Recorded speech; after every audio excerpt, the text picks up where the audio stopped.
अपने शोध के दौरान एक समुद्री जीव विज्ञानी ने पानी से भरे एक बड़े टैंक में शार्क को डाला।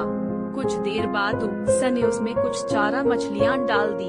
चारा मछलियों को देखते ही शार्क तुरंत तैरकर उनकी ओर गई और उन पर हमला कर उन्हें खा लिया। समुद्री जीव विज्ञानी ने कुछ और चारा मछलियां टैंक में डाली और वे भी तुरंत शार्क का आहार बन गई। अब समुद्री जीव विज्ञानी ने एक कांच का मजबूत पारदर्शी टुकड़ा उस टैंक के बीचों बीच डाल दिया। अब टैंक दो भागों में बन चुका था। एक भाग में शार्क थी, दूसरे भाग में उसने कुछ चारा मछली डाल दी। विभाजक पारदर्शी कांच से शार्क चारा मछलियां को देख सकती थी।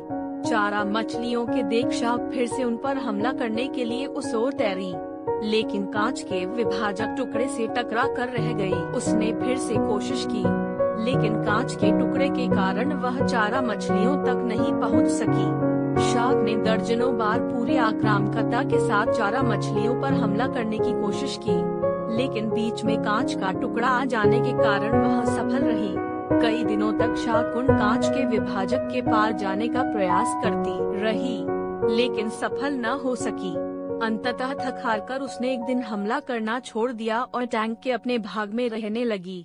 कुछ दिनों बाद समुद्री जीव विज्ञानी ने टैंक से वह कांच का विभाजक हटा दिया, लेकिन शार्क ने कभी उन चारा मछलियों पर हमला नहीं किया, क्योंकि एक काल्पनिक विभाजक उसने दिमाग में बस चुका था और उसने सोच लिया था कि वह उसे पार नहीं कर सकती।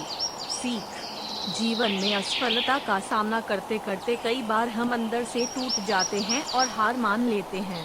हम सोच लेते हैं कि अब चाहे कितनी भी कोशिश कर लें, सफलता हासिल करना नामुमकिन है, और उसके बाद हम कभी कोशिश ही नहीं करते। जबकि सफलता प्राप्ति के लिए अनवरत प्रयास आवश्यक है। परिस्थितियां बदलती रहती हैं, इसलिए अतीत की असफलता को दिमाग पर हावी न होने दें और पूरी लगन से फिर मेहनत करें। सफलता आपके कदम चूमेगी।